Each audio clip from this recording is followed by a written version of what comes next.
Hey there, folks. Welcome to Spectrum Pulse. We talk about music, movies, art, and culture. And today we got another solo album review, the newest project from Gang of Youths called Angel in Real Time.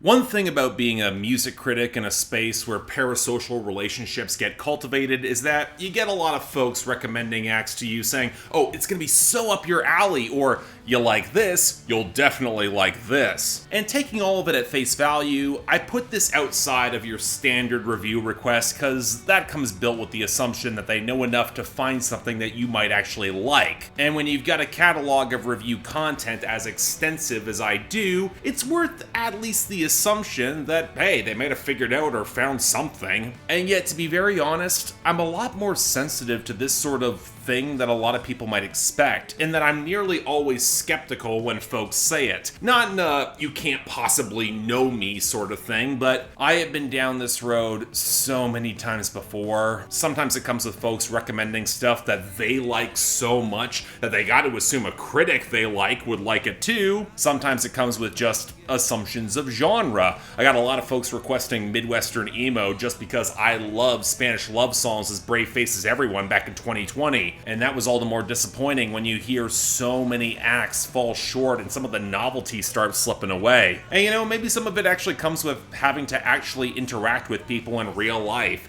and that even if I might know their specific taste and I would love to recommend stuff, the majority of folks don't really care to delve that much deeper, and I've been around way too many disinterested shrugs by folks who aren't as passionate to want to even share the experience. And while I get it, it really kind of sucks when you think you might have found something that they might love, which is why, despite what I do here online, unless the conversation's already going, I rarely bring up music in person, even if I might desperately want to. Now, all this is a lot of personal preamble to me saying that when folks started saying that the Australian indie rock act Gang of Youths was very much on my radar, well, I was kind of skeptical, and I have been for years now. Now, granted, they haven't put out a project since 2017, so I haven't seen a lot of requests about them come up, outside of a few excited ones that happened in that year, but they wound up on my schedule this time, and yeah, this might have been one of those cases where folks might have been totally right, because I took to Gang of Youths nearly immediately. First for their Bleachers meets Frank Turner Springsteen arena rock worship of their debut album, but even more so when they were pulling from U2 and The National and a little Arcade Fire and Japan Droids for their extravagant and magnificent 2017 album Go Farther in Lightness. It's got the sort of project that had me absolutely kicking myself that I didn't cover it properly 5 years ago. All that earnest firepower and optimism and go for broke power that might tilt a little bit towards silliness, but is theatrical enough to make it all work. In other words, even if it's been 5 years and the founding member Joji Milani was replaced, okay, look, even if it was utterly unrealistic to expect something to match Go Farther in Lightness, this is a time where I really could have used some massive anthemic indie rock, so what do we get from Gang of Youths this time? Well, there's a lot I'm gonna try and say about this album, because while you can trace this band's lineage and influences pretty thoroughly, I'm not sure there are many adequate descriptions for this project. For the second time this year after Black Country New Road, we got a project that could easily double as the stage musical of itself and feels all the more glorious for it. The closest thing we've had to a band mirroring U2's arc from the Joshua Tree to Achtung Baby, but now also even with a more wide and textured sonic foundation and never compromising its swells of heartfelt earnestness. And while I don't precisely think it's better than Go Farther in Lightness, I also think it could easily be among one of the best albums of 2022. That's the reason I wanted to make this a solo review. It is something special. Now, unfortunately, I have to immediately qualify that with the statement that Gang of Youths is an indie rock band that carries some of its own baggage, and while they might absolutely be my thing, I completely get why someone might find them way too much to handle. All their songs and projects run a little bit longer than they probably should, where you can argue that they are bursting at every single angle, a band with a lot of stadium-sized ambitions that can make them kind of difficult to take seriously by certain demographics, especially when the lyrics might feel a little bit broadly sketched or self-important for their own good. Basically, even despite the very real subject matter grounding this album that we will get to, if you ran out of patience with U2 in their heyday, probably will be the case for Gang of Youths as well. Hell, even as someone who now wants to call himself a fan, Gang of Youth's albums are pretty about the furthest thing from streamlined. They can be a lot to take in on their own outside of individual songs. And even then, on this project, there's only one song that runs less than 4 minutes. A lot of them feel a lot bigger. And since Gang of Youths is the sort of band that goes for broke consistently with these huge hooks and swells of strings and massive crescendos, it can feel like an exhausting, emotionally draining listen. But on the flip side, I'm not sure how you make an album with these sort of emotional stakes and framing that's damn near global and you don't embrace scale like this project does. I draw a comparison to Achtung Baby, and like that album, Gang of Youths is now diversifying their sound, not just leaning into the increasingly elaborate chamber pop that colored a lot of their last album, but also drawing on a lot of elements of Pacific Islander music from the Maori and Pacifica people, not just in some of the samples, but also in a lot of the percussion. And amazingly, it actually works effectively. One of my main issues with Achtung Baby, one of my many issues, indeed with a lot of the world music tendencies of the late 80s and early 90s, is that it felt more like a gimmick, or a tourist sampling textures without any sense of serious cultural exchange, and it got commodified very quickly. And not only does the frontman, Dave Lil Pepe, manage to make this blend feel organic, he even directly comments on some of that and how it can happen within art and music on Returner. Believe me, that sounds interesting, we'll get to it. Now, that's also not to say it always works. It's hard to escape a comparison to Go Farther in Lightness simply because of how effectively that project blasts away with its arena rock ambitions, but from a production standpoint, Angel in Real Time is cleaner. It's got more obvious indie pop tendencies, like the brighter acoustics and the hand claps, and the occasional splash of synthesized vocals on In the Wake of Your Leave, the bounce off the ethereal keyboards, the jangling acoustics and banjo, and, of course, the swells of strings and horns and arranged instruments that are key to making this album feel so huge. And at least for me, even if Go Farther in Lightness is somehow longer, the rougher rock side with the more robust low end and more direct grooves on that album gives it a little bit more momentum. And while Lil Pepe is a really good singer, I'm not sure his falsetto is always strong enough to carry even some of the swell that he tries here. But let's be real, those are nitpicks. For the most part, I was absolutely floored by how strikingly rich and well-balanced Gang of Youth's production is, especially in the percussion. The grooves have always been an underrated element to this band's arsenal, with Max Dunn on bass, but now with the drums having to balance not just more conventional rock, but also a lot of the Maori-inspired passages, and a considerable infusion of drum and bass and breakbeat, likely inspired by the band taking up residence in the UK, it's legit kind of stunning just how well balanced they are, how well they all seamlessly fit,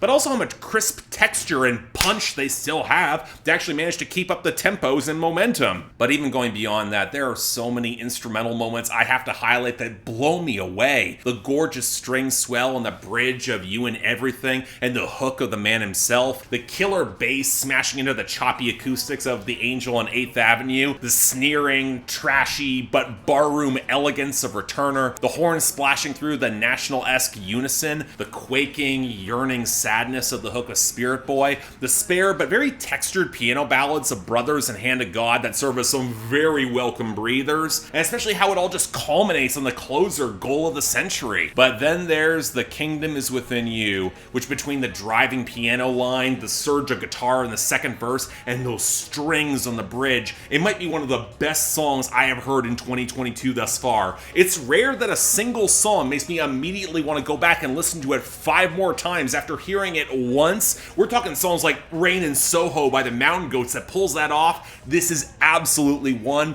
The sort of album centerpiece with an undeniable hook that is worth the entire album on its own. Yes, it's that great. But you know, for all of this extravagance, if the writing isn't there, I'm probably not going to get on board. Y'all know me.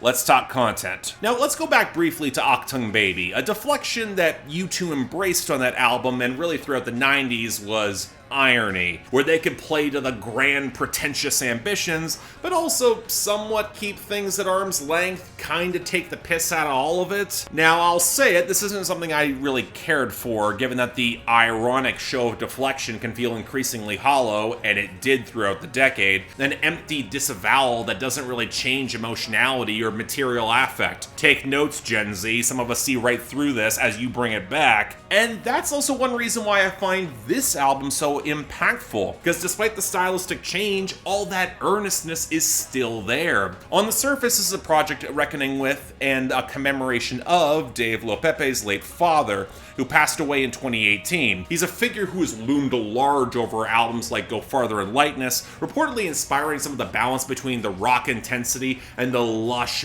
beautiful arranged elements. And you can tell Dave LoPepe took his loss really hard, not just forcing him to reckon with his own mortality, specifically a suicide attempt that he describes in Forbearance, and also the loved ones that he cares very deeply about, specifically his wife, but also with years of distance from that passing, how life has just continued on, where capturing atomized moments feels inadequate, even if they induce some incredibly powerful emotions. The 1-2 closer of Hand of God and Goal of the Century, referencing Diego Maradona's hand goal against England in 1986, captures this incredibly well. It's a legendary football moment wrought with complications. Sports kind of really plays into this quite well. It's one reason I'm also more forgiving of how callous a song like Returner feels. An existential crisis where in the throes of trying to work through all these emotions in his art, he must then sell and balance a career to make money. It starts feeling like some sort of sick joke. The one place where there might be some sliver of ironic deflection because it's otherwise just too much. But then things start to get a little messy when we start getting a more complicated picture of this father figure. Not just everything that LoPepe himself couldn't express, but also discovering that his father